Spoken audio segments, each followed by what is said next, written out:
Pada pembelajaran kali ini kita akan membahas tentang apa itu digital dan apa itu analog.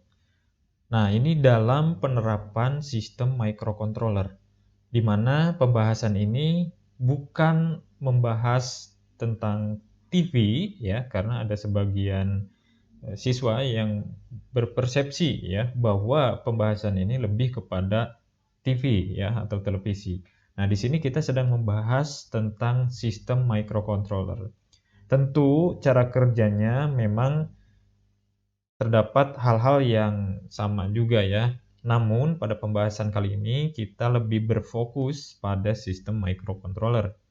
Nah, jadi secara sederhana bagaimana cara membedakannya yaitu pada sistem digital itu memiliki dua kondisi ya.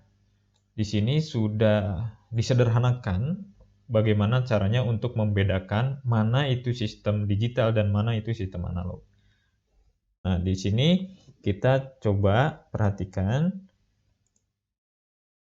dalam sistem penerapan microcontroller, digital hanya memiliki dua kondisi saja ya, atau pilihan ya, hanya ada dua kondisi. Nah, misalnya ya atau tidak. Kemudian bisa juga contohnya itu panas ataupun dingin, kemudian bisa juga nyala ataupun mati, bisa juga 0 atau 1. Nah, sebetulnya ini hanya berbeda bahasa saja ya. Namun sebetulnya pengertiannya, logikanya itu hanya 0 dan 1 sebetulnya ya. Tapi kita bisa ilustrasikan ke berbagai bahasa ya tentunya. Nah, jadi ini lebih kepada bagaimana kita menjelaskan di luar dari konteks yang 0 dan 1 ya. Bisa ya, bisa tidak, bisa panas, bisa dingin, bisa nyala, bisa mati, itu sebetulnya bahasanya sama ya. Hanya berbeda kalimatnya saja.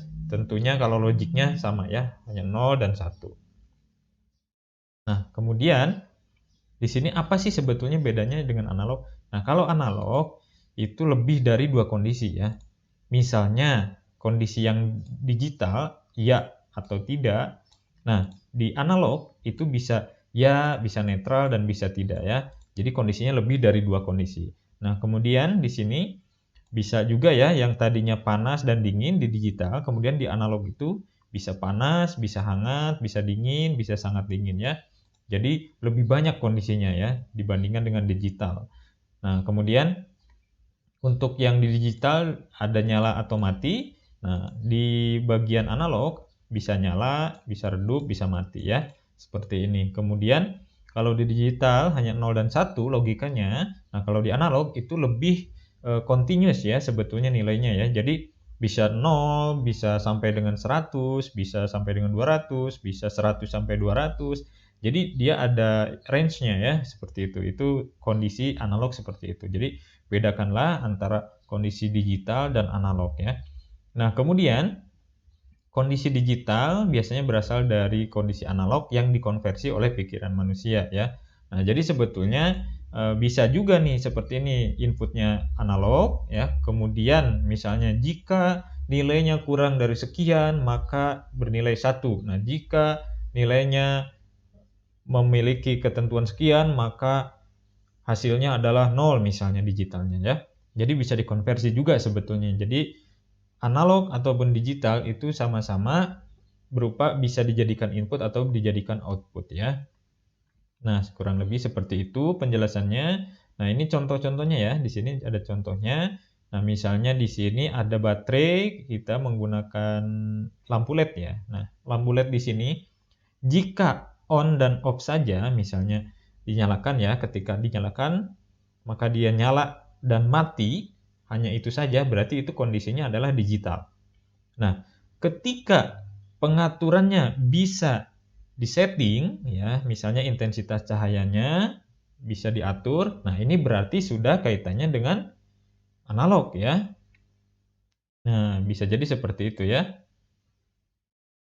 Nah, kemudian di sini secara hasil penyalaan ada kemungkinan mode on off saja dianggap sebagai bentuk digital ya.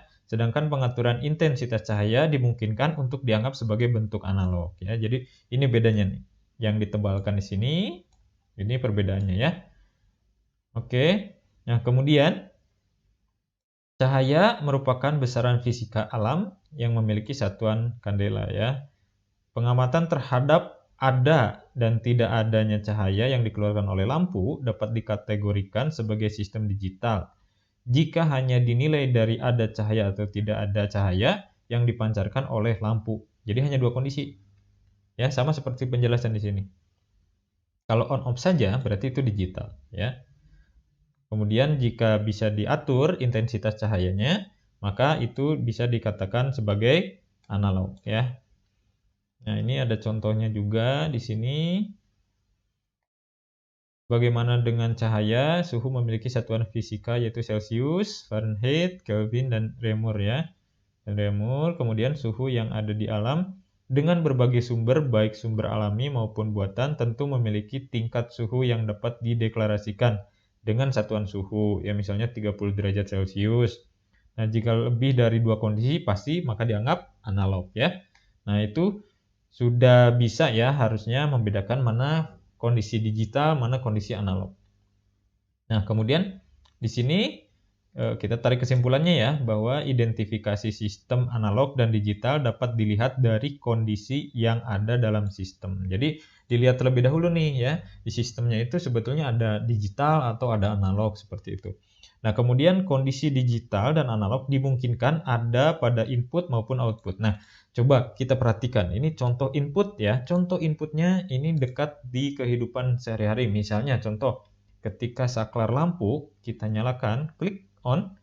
Nah, kemudian outputnya ke lampu ya. Inputnya saklar misalnya ya, outputnya lampu. Nah, itu bisa sama-sama menyala ya. Jadi ketika saklarnya di-on-kan, ditekan, kemudian lampunya nyala. Nah, itu input dan output digital ya.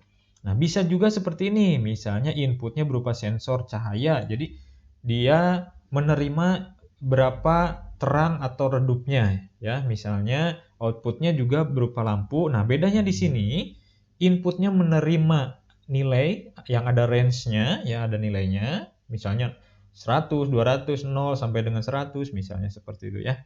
Nah, kalau outputnya misalnya tergantung dari inputnya. Ya, misalnya kalau nilainya besar, misalnya inputnya besar nilainya, maka semakin terang lampu outputnya misalnya seperti itu ya. Semakin redup, misalnya semakin redup juga. Nah, itu misalnya seperti itu ilustrasinya ya.